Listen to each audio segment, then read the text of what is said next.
The Orioles finding some answers in the unlikeliest of places. Dylan Carlson, Charlie Morton, and Ryan O'Hearn could literally be an MVP candidate. Hi, everybody. I'm Jon Leiberman. This is Orioles Digest. And yes, there's a little bit of pep to the step on this Tuesday because the Orioles have a 3-game winning streak. We're going to talk about the keys to that winning streak in a moment. We're going to talk about why I believe Ryan O'Hearn could potentially be in the MVP conversation. Here come the comments. I know. And the Orioles also have some late-breaking roster moves that could signify that Adley Rutschman is a little bit more banged up than we might have thought he was. So all of that coming up in our time together here on Orioles Digest. Please like, subscribe, do all of the things, and let's start with that roster move that happened not so long ago. The Orioles have announced that they selected the contract of Cedric Trump. This is a catcher from AAA, and they actually designated for assignment Cooper Hummel, which is a guy that we just picked up a day ago, to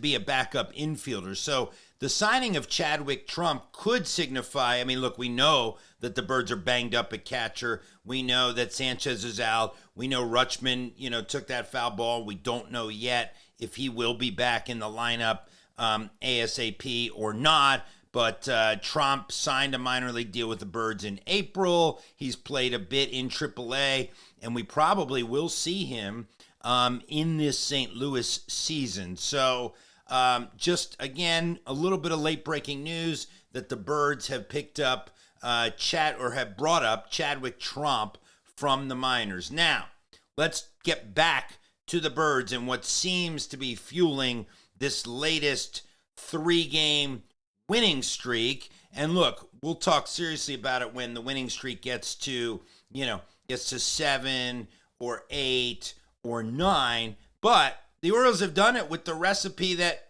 wins ball games: solid starting pitching and clutch hitting.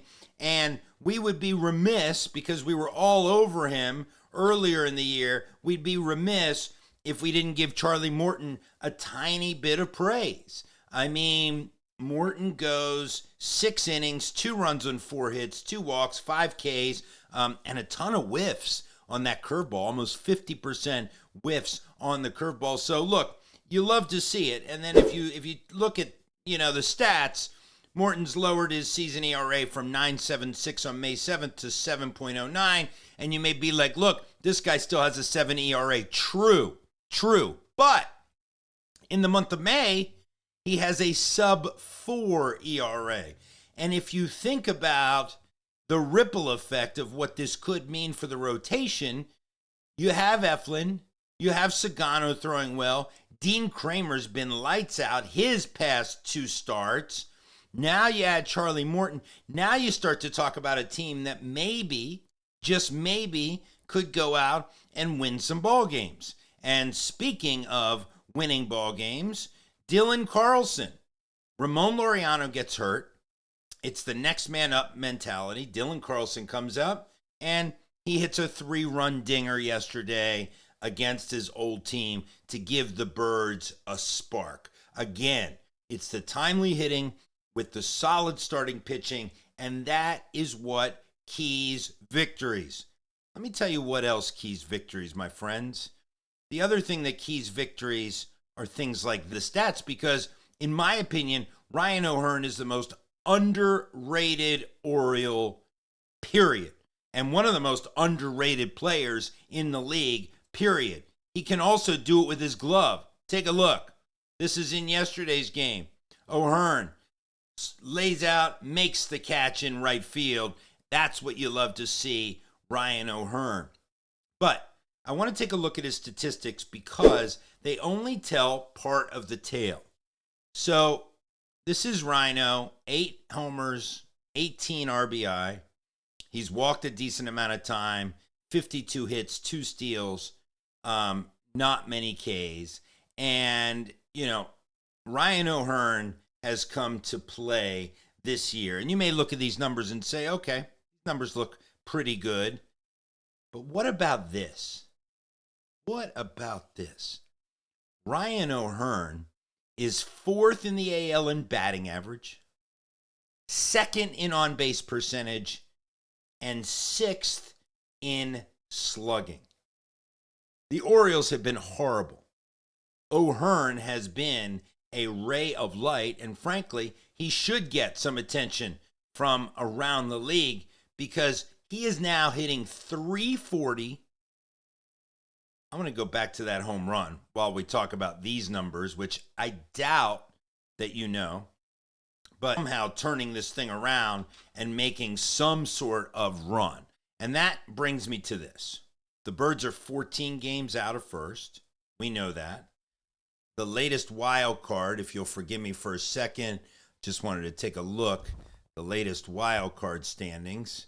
I know we're 14 out in the league. I believe we're 14 out in the division. I believe that we are, I believe we're 10 out in the wild card. So let me ask you this: buyers versus sellers. Where do you believe that threshold is? For me, I believe the Birds have to be 6 games or fewer out of the wild card at the break to consider being buyers. Otherwise, I think you're going to see the Birds unload some players and try to build up the farm system again at the deadline. So, what does the rest of this series look like? Well, got to feel good about today. Hopefully, Tomoyuki Sagano, 4-3, 3-run ERA, goes out today. And, let's hope the Birds can extend their first winning streak of the season to 4. I know we got to celebrate the small victories these days, but that's what you have to do when your team is struggling mightily. The Birds go for their 20th win today. I'm Jon Leiberman. This is Orioles Digest.